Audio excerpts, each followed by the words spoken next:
আসসালামু আলাইকুম রহমতুল্লাহি ওয়া বারাকাতুহু। আজকে দ্বিতীয় শ্রেণীর অধ্যায় 2 68 পৃষ্ঠার বিয়োগ অঙ্কের সমাধান করব। তো 8 নং প্রশ্নটি সমাধান করব। 8 নং প্রশ্নটিতে আছে একটি নার্সারিতে 146টি মেহগনি গাছের চারা আছে এবং 120টি নিম গাছের চারা আছে। ওই নার্সারিতে কতটি মেহগনি গাছের চারা বেশি আছে? তো এখানে মেহগনি গাছের চারা আছে 146টা, নিম গাছের চারা আছে 120টা। এখন বেশি আছে কিন্তু মেহগনি গাছের, কারণ 146টা ছিল আর নিম গাছের ছিল 120টা। তো যেহেতু এটা সমাধান করব, নিচে লিখেছি সমাধান। এখন প্রথম লাইনটা সাজিয়ে লিখব। নার্সারিতে মেহগনি গাছের চারা আছে 146টি।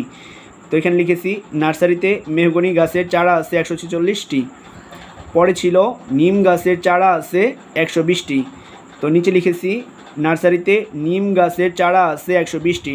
নিচে যে দুটা দাগ দিছি এটা হচ্ছে ডট বোঝায়, অর্থাৎ উপরে যে লেখাটা আছে সেই লেখাটা এখানে বসবে। তো ওই লেখাটা আবার না লিখে কী করছি, দুইটা দাগ দিয়েছি, তার মানে বোঝাবে উপরের লেখাটাই এখানে বসবে।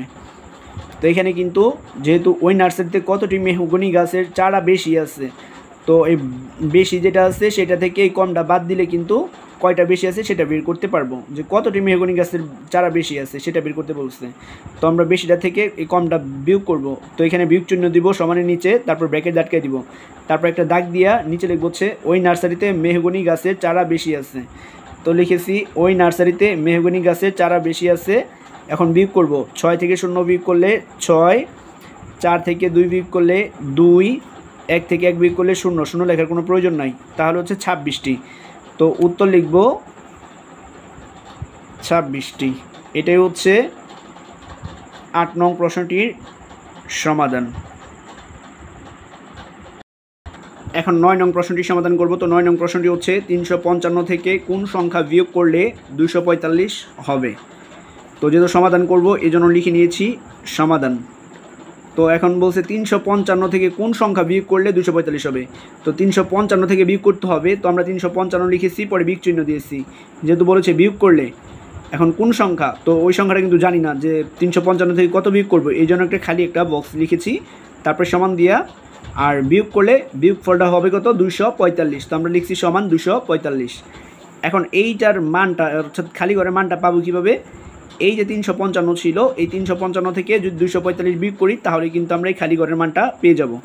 তো এই 355-র মধ্যে একক হচ্ছে ডান পাশের 5, আর এই যে 245 আছে এর মধ্যে একক হচ্ছে ডান পাশের 5। তো 5 থেকে 5 বিয়োগ করলে হয় 0। তো এখানে এককের গড় যেহেতু এটা, তো আমরা 0 লিখেছি এককের গড়ে, অর্থাৎ ডান পাশে।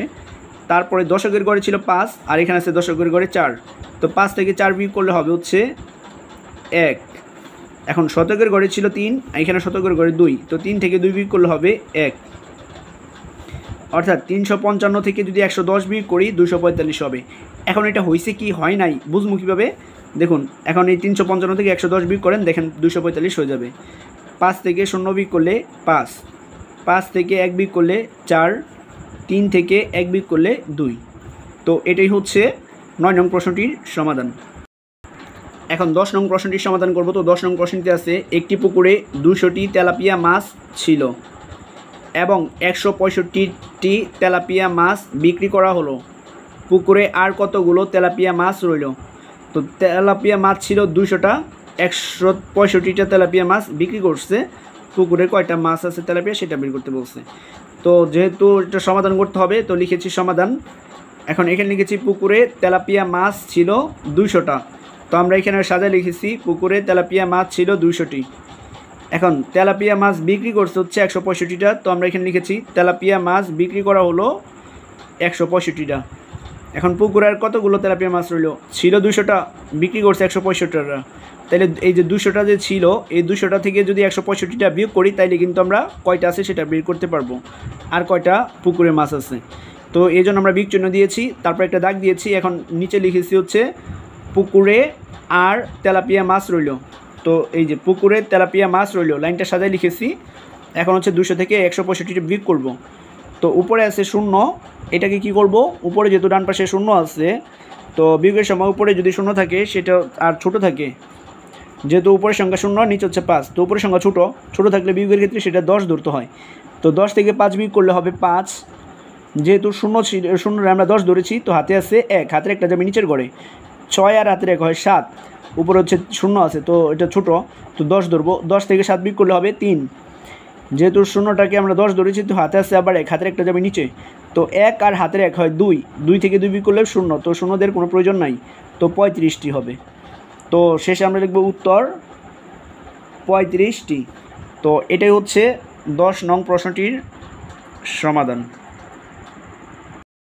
এখন 11 নং প্রশ্নটির সমাধান করব। তো 11 নং প্রশ্নটি হচ্ছে তুহিনের 342 টাকা আছে, শাকিলের 315 টাকা আছে, কার টাকা কম আছে এবং কত টাকা কম আছে। তুহিন আর শাকিলের মধ্যে কার টাকা কম আছে সেটা বের করতে বলেছে এবং কত টাকা কম আছে সেটা বের করছে, মানে সেটা বের করতে বলেছে।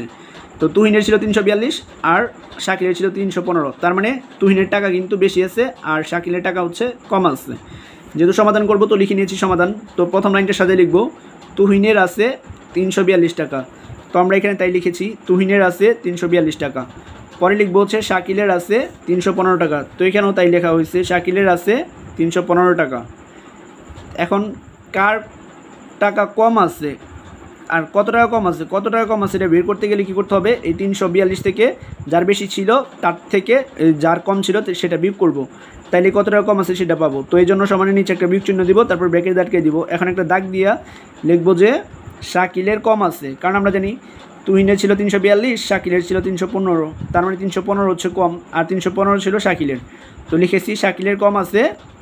এখন বিয়োগ করব, এখানে এককের ঘরে আছে 2 উপরে আর নিচে আছে 5, তো উপরের সংখ্যা ছোটো, বিয়োগের ক্ষেত্রে উপরের সংখ্যা ছোটো হইলে 2 থাকলে তাকে 12 ধরতে হয়, 12 থেকে 5 বাদ দিলে হবে 7। যেহেতু 2কে 12 ধরেছি, হাতে আছে 1, হাতের একটা নিচে যাবে 1 আর হাতের 1 2, 4 থেকে 2 বিয়োগ করলে হবে 2, 3 থেকে 3 বিয়োগ করলে 0 হবে, অর্থাৎ বাম পাশে 0 লেখার কোনো প্রয়োজন নাই। তো শাকিলের কম আছে 27 টাকা, তো উত্তর 27 টাকা। তো এটাই হচ্ছে 11 নং প্রশ্নটির সমাধান। এখন 12 নং প্রশ্নটির সমাধান করব। তো 12 নং প্রশ্নটি তো হচ্ছে সাকিবের 3টি 100 টাকার নোট ছিল, তা থেকে মিনাকে 225 টাকা দিল, সাকিবের কাছে কত টাকা রইল। তো সাকিবের 3টি 100 টাকার নোট ছিল, তো যেহেতু এটা সমাধান করব তো এখানে লিখে নিয়েছি উত্তর। তো এখানে সমাধান লিখে নিয়েছি। এখন প্রথম লাইনটা সাজিয়ে নিব। সাকিবের নোট ছিল 3টি 100 টাকা নোট, তো 3 গুণ 100 দিয়েছি, বা 3 দিয়ে 100কে গুণ দিলে 3 100 হয় 300 টাকা হয়, অর্থাৎ যেহেতু 3টি 100 টাকা নোট ছিল লিখেছি 3 গুণ 100 অর্থাৎ 300। তারপর লিখেছি মিনাকে দিল, কারণ তার যে 300 টাকা ছিল তা থেকে 225 টাকা কাট দিচ্ছে মিনাকে দিচ্ছে, তো আমরা লিখেছি মিনাকে দিল 225 টাকা, এই যেখানে ছিল 225 টাকা দিল মিনাকে, তো 225 টাকা। এখন তার যে সাকিবের 300 টাকা ছিল তা থেকে মিনাকে দিয়েছে 225 টাকা, তো শেষে ছিল সাকিবের কাছে কত টাকা রইল। তো 300 থেকে যদি তার ছিল 300 টাকা, সে 225 টাকা দিয়ে দিচ্ছে। এখন 300 থেকে যা দিয়ে দিচ্ছে সেটা বিয়োগ করলে এখন তার কাছে যা থাকবে সেটাই আমরা এখানে পাবো, অর্থাৎ বিয়োগ করলে যে মানটা পাবো সেটাই হচ্ছে এই অঙ্কটির উত্তর। তো এই জন্য বিয়োগ দিব। এখন তারপর একটা দাগ দিয়ে লিখবো সাকিবের কাছে রইল। এখন বিয়োগ করব, এককের ঘরে আছে 0 আর নিচে আছে এককের ঘরে 5, 0 উপরে 0 যেহেতু ছোটো তাহলে 0কে 10 ধরতে হবে, তো 10 থেকে 5 বিয়োগ করলে হবে 5, আর যেহেতু উপরের সংখ্যা ছোটো তো 0কে 10 ধরেছিলাম, তো হাতে আছে 1, হাতের একটা যাবে নিচের ঘরে 2 আর হাতের 1 হচ্ছে 3, উপরে কিন্তু আবার ছোটো, তো ছোটো থাকলে 0 থাকলে তাকে 10 ধরতে হয়। 10 থেকে 3 বিয়োগ করলে হবে 7, যেহেতু এই 0কে 10 ধরেছি তো হাতে আছে 1, হাতের একটা যাবে নিচের ঘরে 2 আর হাতের 1 হয় 3, 3 থেকে 3 বিয়োগ করলে 0 লেখার কোনো প্রয়োজন নাই। তো পাইছি হচ্ছে সাকিবের কাছে রইল 75 টাকা, তো লিখব উত্তর 75 টাকা। তো এটাই হচ্ছে 12 নং প্রশ্নটির সমাধান।